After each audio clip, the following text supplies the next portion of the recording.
Hey everybody, welcome to one more round. Today it's me. You're just listening to me today, but I think it's going to be really valuable information. Today I'm going to be talking about building a long-term network. The reason that this came up is one of the things I've heard hundreds of times in the last 15 years as I built companies and all that is, Josh, you seem to know everybody, and everybody, for the most part, has a favorable opinion, and you got a lot of great relationships, and which I appreciate. And when it really culminated, when I was in the hospital, I was in the hospital for 2 months, and I had literally 1,000 people reach out to me through social media, text message. It was insane. I didn't realize that I knew that many people. And there's nothing about me that's special. To be honest with you, it's because I've always been interested in people. And over the years, though, I have put together ways that I can continue to grow that network, keep in touch with people, understand who they are. And although it'll come off as a system, it's not a system because my intention is just to make sure that I get to know folks, right? And I grow that network. So I'm going to go over 9 things that are going to help you build a long-term network. This isn't for you to have 10 people to talk to sell tomorrow. This is for you to do business long-term, to create great relationships. And if you follow this over a 5-year, 10-year period of time, I think you will be extremely happy with the people that are in your life. All right, so with that, let's start out with the first thing. The first thing is identifying the types of people you want to associate with. We're all in different businesses, right? I'm in the retirement planning business, a partner here at Arrive Financial. Previous to that, I was in the digital agency business. You have to know who your audience is, who you connect with on a customer base. So we're going to talk about business first. Now, I know for a fact that as far as customers, anybody can be a customer of mine, right? Everybody wants to retire. Everybody wants to be able to protect their family if something were to happen to them with like life insurance, those types of things. And everybody cares about their finances. So anybody can be a customer of mine. Now, on a business side of things, outside of being a customer, people that I want to connect with, grow relationships with, that can think of me if they know of anybody that can utilize these types of this connection, right, that I can help them with. So I know that CPAs are always looking at people's finances. I know that people that are attorneys that do business documentation for companies and they're on retainer, they work with business owners that have employees, and those people need things. So I identify that these are types of people that I want to continue to grow relationships with and get to know. So for you, think about it. Sit there and write down who are my customers, number one. Number two, who can refer me customers I can build relationships with. There's a lot of networking things out there, and I've heard power partners and all this kind of stuff. Just write down who you can do business with, who you can send business with, who can send business to you, and write that portion down, and then who is your customer. Once you identify that, that's going to help you know what to start looking for, where these people are. The second portion is on the personal side, right? And this is, obviously your family, if you're married, if you got kids, you know them very, very well, but your extended family, this is friends, people that you want to associate with that have the type of life, type of faith, the type of things that you want to be around. For me, I'm a Christian, so I try my best to hang around people that have the same values. And they're not all Christian. I'm not saying that's exactly the ticket, but what I'm saying is they have family values.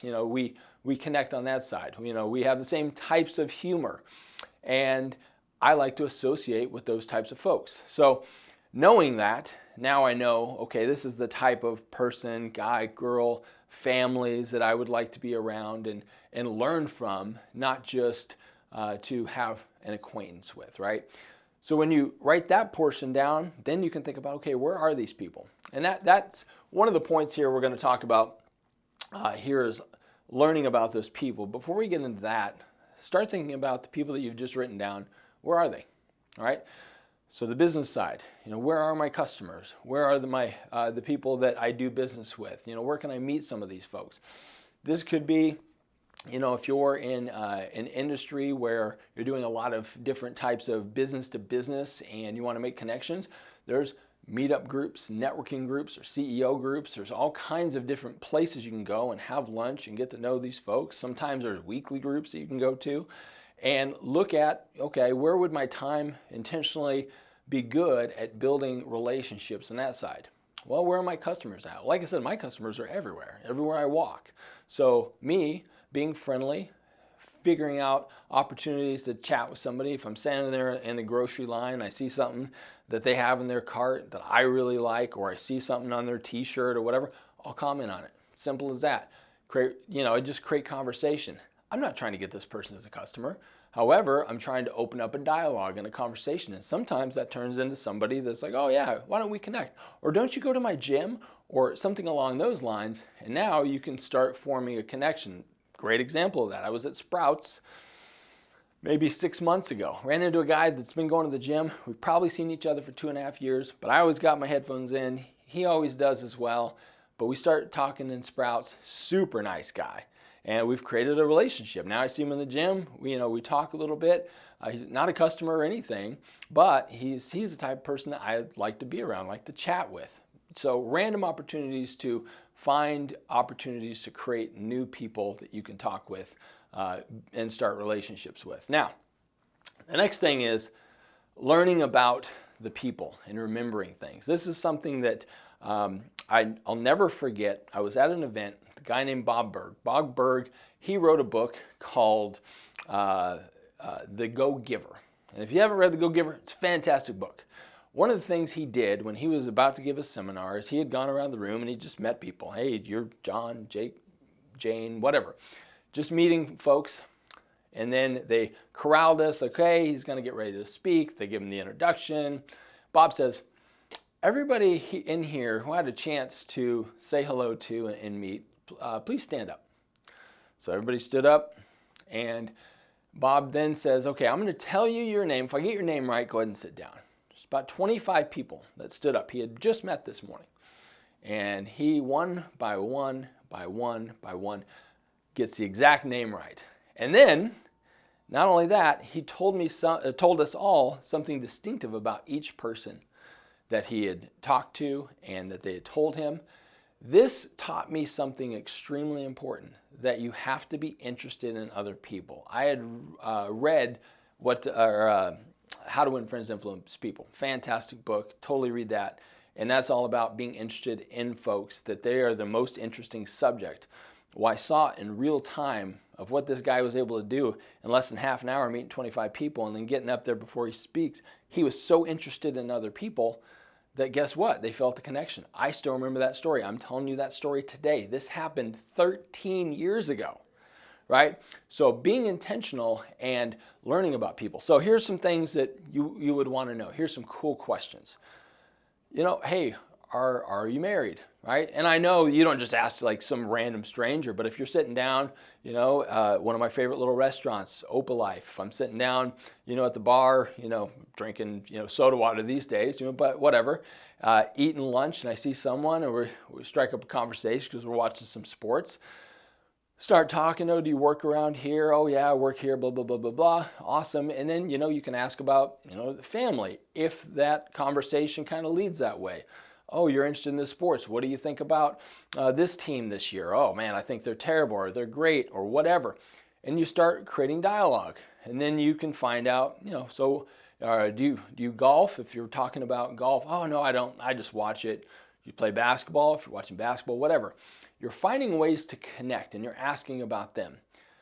If you find out what they do for an occupation, one of my favorite questions that I'm always interested in is, how did you get in this line of work? I do this with all of my customers, all of them, because it's pretty fascinating to understand how people get into this.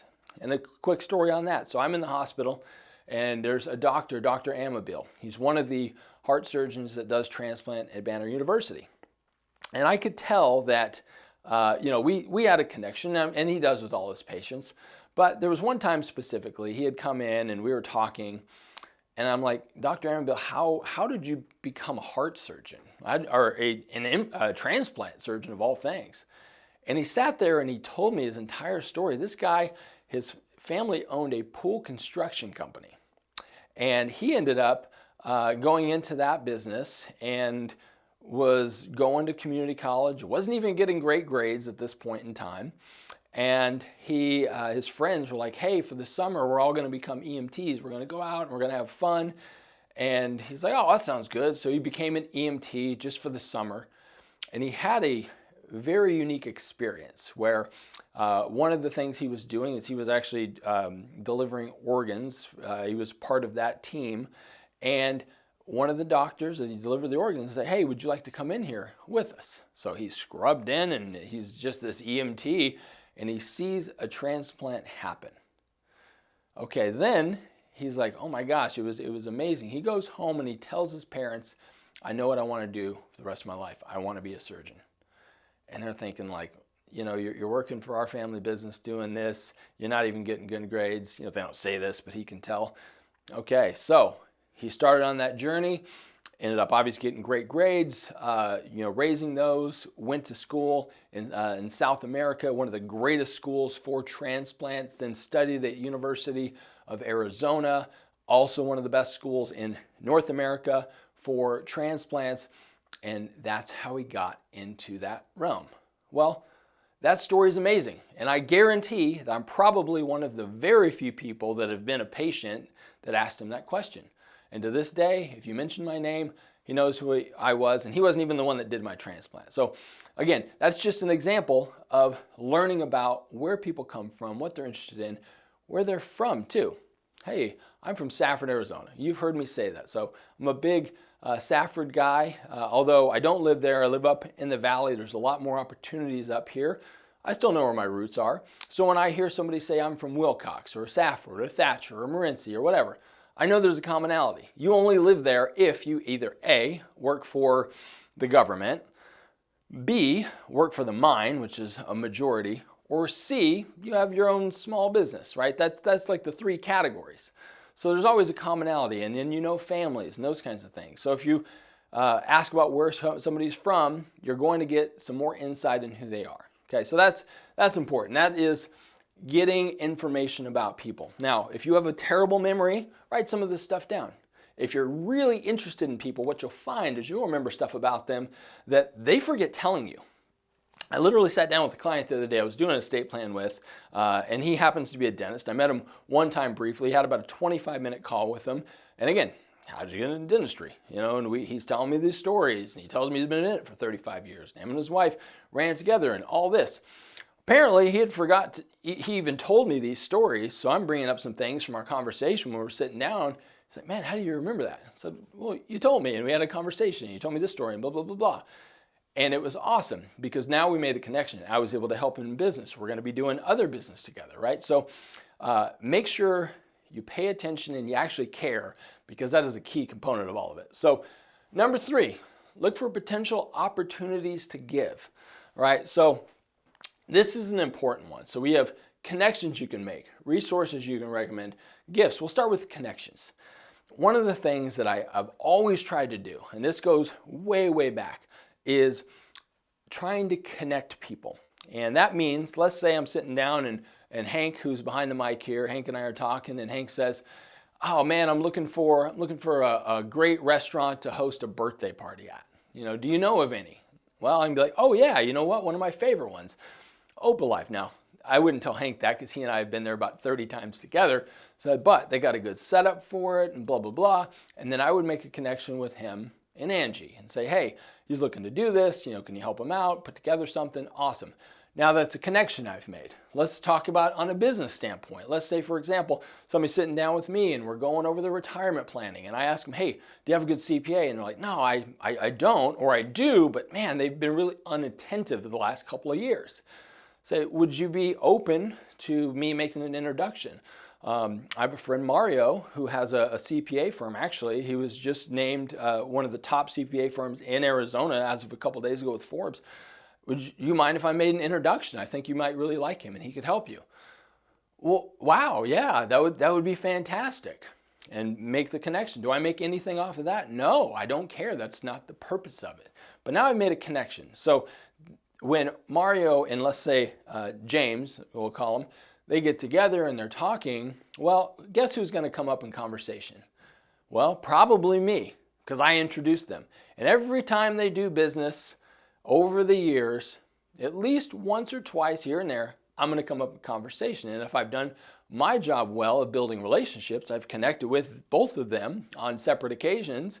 So it's another way to bring your name up in a positive way. So look for ways to make connections for other people that you know. And by connecting others, you can always be a part of the conversation, and it's a cool thing to do. You feel good about people that you can connect doing business, or people, I mean, there's even people that have met and dated and got married that, you know, over the years, my wife and I have made connections with. And that's a very, very cool thing. So look for opportunities to connect there. Second is resources you can recommend. This is something I do all the time in business, right? Because I've had a long, long business background and done many, many different things. When I'm sitting down with somebody, it doesn't really matter what kind of industry they're in, and we're talking about their business, and you know, I kind of put my consulting hat on a little bit, and we're talking, oh, I have this issue or this problem or blah, blah, blah, blah, blah. And I say, well, hey, have you ever thought about this? Or have you ever heard of this application? Or have you thought about using this software? Or you know, what are you using there? And then once I kind of understand it, I can make a recommendation of something I've used or something another customer uses, and it's a resource. Or hey, you know what, you're looking to market your XYZ company. I just listened to a podcast from a person that has a $10 million XYZ company. Let me send that to you. And I'll copy the link of that YouTube video and I'll send it to them. That's another way to be a resource for somebody, by connecting them with resources of things that you have connected with. It's a huge piece. And lastly, gifts. This isn't for everybody. However, one of the things is you're getting to know people and you're growing relationships. You know what they like, you know what they don't like. And you can start putting things together. So like a lot of my clients, I have them send me exactly what they like, what their interests are, what their kids' interests are, so that if it's a birthday, it's a holiday, if it's something that I want to send something, I'm not sending something in vain that they were like, oh, well, that's nice thought, but they're never going to use. I would rather it be something they actually enjoy. But a lot of times you can pick this stuff up in conversation. A friend of mine, Dylan, I was talking to him one day, and he had an organization that was kind of like a men's leadership, and he said Dylan stands for lion. And I had no idea, by the way, but he had a lion on his hat, and he said that Dylan stands for a lion. I'm like, oh, well, that's pretty cool.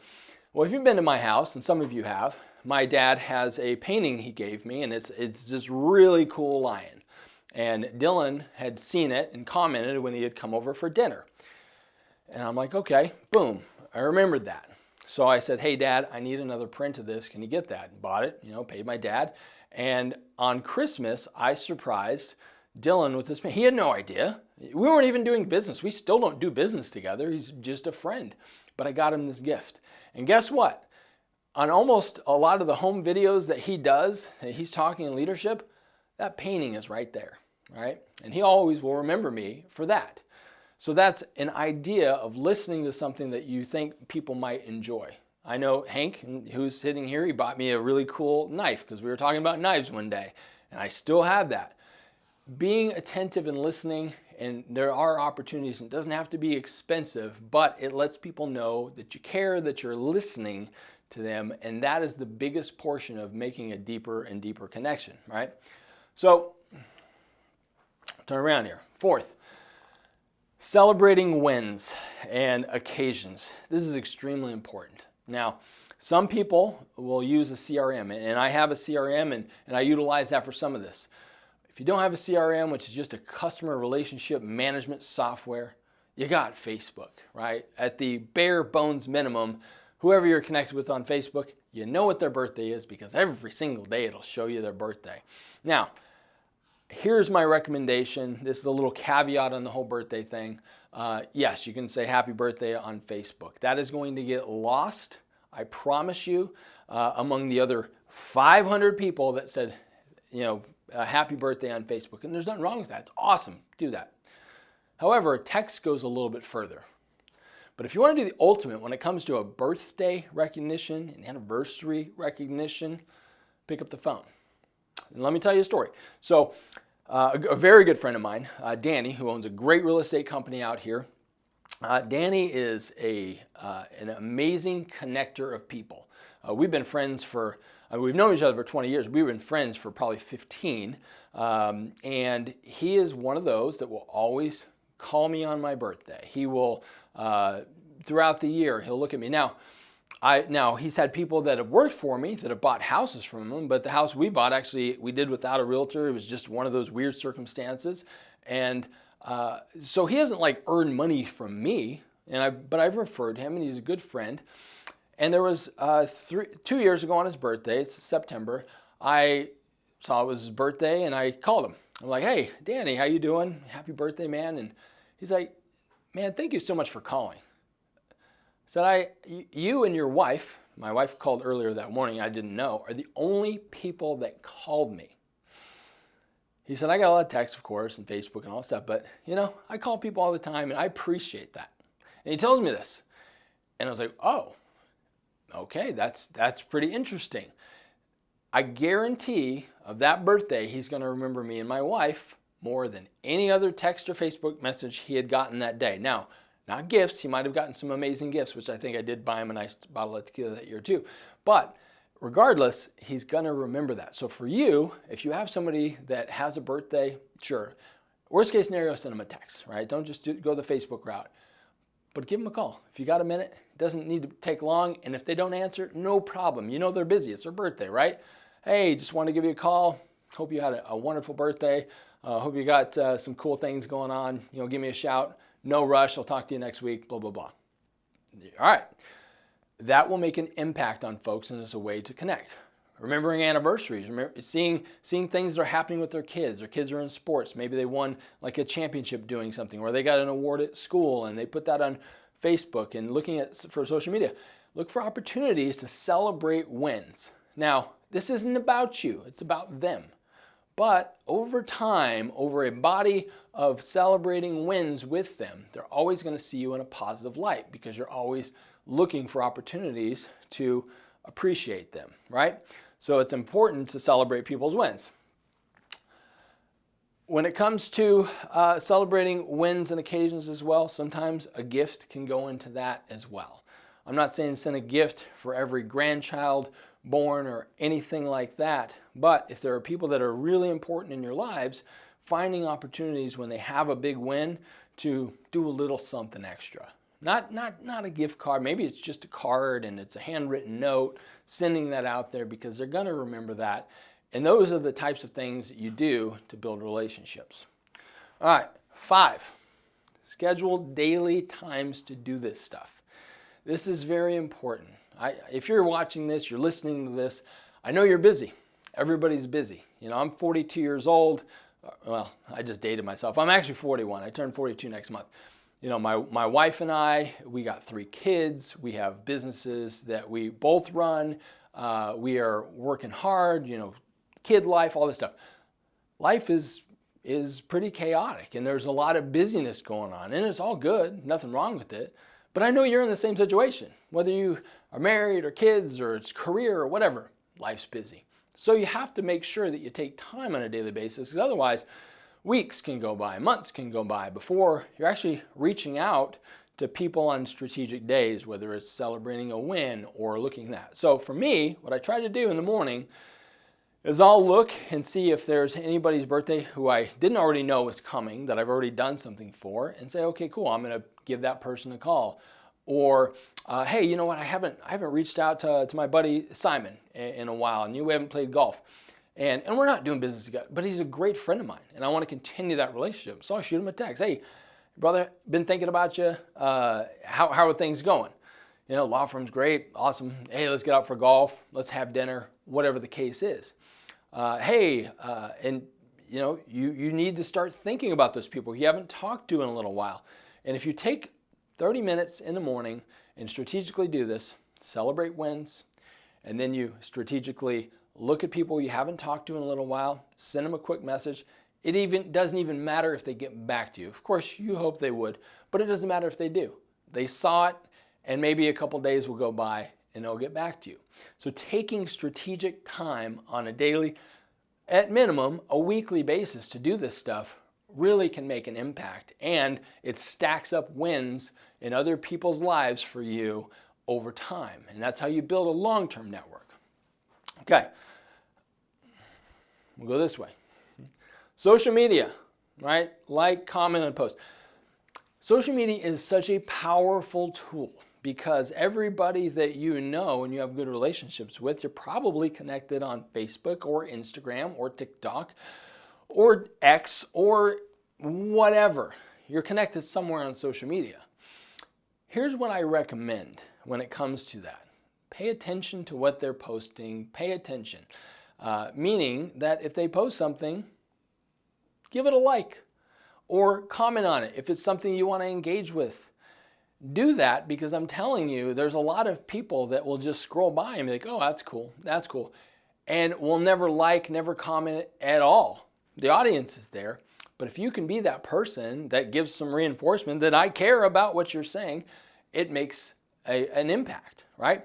There is a couple of people in business that every time that I post something, every time, doesn't matter how good or bad it is, whatever, they like it, they take time to comment, they pay attention, and I don't even know those people well, but they're favorable in my mind. And if I ever need someone that does what they do, guess who I'm referring it to, right? Social media is a powerful tool when it comes to that, of staying connected. Another powerful thing about social media is there's a lot of information, right? So, maybe you see an article, or, watch a vlog on something, or you see a funny meme and you're like, oh, you think of a person. Boom, send it to that person in social media, on Instagram, Facebook, and know your audience. Don't send anything stupid or offensive, right? Know your audience, make sure that, they're gonna resonate and it's something that they would enjoy. But when you do those types of things, guess what? Now there's a connection. And now a couple days, my buddy Ephraim does this all the time. And I'm actually bad at not sending him enough stuff. But I always know when he's on his lunch breaks too, because he'll send me like 9 straight Instagram, boom, boom, boom, boom, boom, boom, boom. But Ephraim's an amazing dude. And I appreciate that he's always, thinking of me when it comes to these things. And some of them are humor, some of them are faith-based, and it's awesome. But guess what?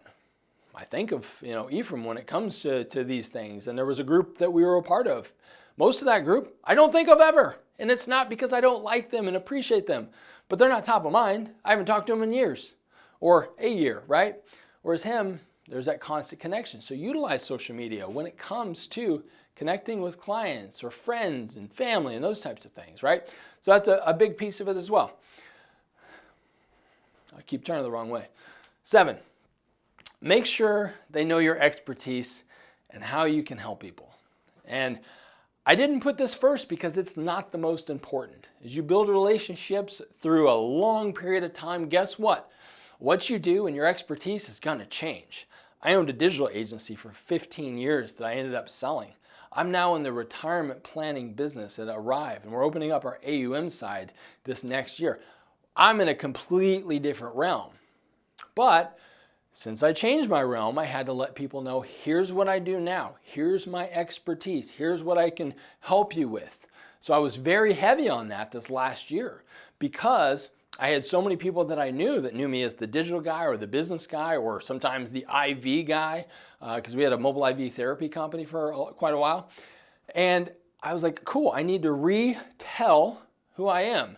And I always hate the posts that are like, let me reintroduce myself like Jay-Z. I would never, ever do that. But in a way, that's what I was doing. I was reintroducing my expertise to people and what I can help you with now. Because I'm going to continue to create relationships with you for a long, long time if you want to create those relationships with me. But you need to know what I'm doing now and how I can help you, or how I can help, people that you know, because I'd be doing a disservice to the people I know I can help if you don't know what I do, right? So you have to let people know what you do if it's a new relationship or you've changed industry and you have a whole bunch of people that like you and are favorable but have no idea what you've changed to. This isn't just a LinkedIn post. This needs to be strategic, right? So make sure people know what you do. add people to an email list, right? Now, this isn't about spam. This is if you have business and you're in a professional setting and you have people that are emailing you that you're doing business with or inquiring, add them to your email list. Make sure that they're seeing if you have a weekly newsletter like I do, and if you are not on it, make sure you send me your email. I promise you there's good value. I don't sell anything in those emails. There's not a, hey, click here to learn something for $9.99, nothing like that. I talk about the market. I talk about ways you can protect your family. I talk about stories of things that are going on with me. But that email list is extremely important because it's another way, another connection, and it's usually more on like a professional side, although there's a lot of family and friends that are on that email list, and it's another touch point to create relationships over time and time again, okay? So lastly, attend and support events when possible. Now, I'm in the business world, so I do a lot on the business networking side so that I can have more customers because I can help anybody. But I try to attend events that friends of mine invite me to so that I can be there and support. And sometimes I miss the boat. Like yesterday, I was supposed to be at a dinner that was mentioned to me a month ago and I never followed up on, and then I saw they were going to this dinner. I'm like, oh my gosh, and I apologized. But for the most part, I try to go to things that I'm invited to, that I know that there's connections to be made and relationships to strengthen, just to show up, to fill a seat. A friend of mine, Tyler, he had this really great event for his, he has a whole fund that he's done in the fix and flip world, and he had this big event. And he called me, and he said, hey, I want you to come to this. And Tyler knows, like, the business I'm in and some people, and yes, there's some opportunities for me to give him business, but he's like, hey, I just need you to come and fill a seat. I'm like, awesome, I'll be there. And I went there and I met some cool people and all that stuff, but I was there for him. And we may not talk again until he does his next one. Chances are we'll talk a few times. Like we said, I'm pretty good at keeping in touch with people. But that's something that is important, to show up for people when they invite you to things. The last thing I will say is a hidden gem for me and my wife has always been breaking bread with people. And this is I feel like it's a lost art to a degree, because what I mean by that, I don't mean just going out to a restaurant with somebody and sitting across the table. There's nothing wrong with that. But I mean inviting people over to your home to have a meal. Because guess what? When you do that, there's no time clock. Now, there might be a babysitter time clock depending on if they bring their kids or they don't, or if they don't have kids. But there's something about having someone over to your home, preparing a meal, eating, having some laughs, some jokes, telling some stories that solidifies relationships like nothing else. If you're listening to this, there's probably a bunch of you that resonate and have been to my house or been to an event and they're sharing a meal with me that I've either cooked or I've been to your house. There's something about that strengthens relationships more than anything you can possibly imagine. Now you might be thinking, well, I don't want everybody at my house. And I understand that. There's some people that need to be more surface level and you don't want to spend 2.5 hours with or 3 hours with at your home. It's okay. I'm talking about the strategic people that you want to continue to build a good relationship with, that you could see yourself playing a 4-hour round of golf with, or maybe even going on a business trip with, or a vacation with the family, those types of things. These are things that you strategically should have in your tool belt. So I know that this, for me, is something I've done for a long, long time, and has helped me grow relationships with some amazing people. People that are smarter than me, people that are in better positions in life than me, people that have better faith than me, that have so many things that I don't. And I'm not knocking myself, right? I'm a good person. I have a lot of different knowledge and these types of things. But guess what? Now I've got an arsenal of intelligent people in different areas, of friendly people. And guess what? I can connect those people when I see opportunities for it. This is the long game. This is now they're going to think about you when they need you for business, or if they need help with something that you can help and serve them with, even if it's outside of business. This is very, very important to play the long game. So if you're in any industry to where you're building long-term relationships, you want to be in that industry for a long time from a business standpoint, This is crucial information. Share it with somebody. I hope you got some good information out of this. But also on the personal side, there's a lot of what I covered that's on the personal side. This is how you can develop deeper, better relationships personal without, going 10 years and talking to that friend, that you used to be super close with in high school and those types of things. So if you guys got something out of this, make sure to subscribe, like it, share it out. I appreciate you. We'll see you next time.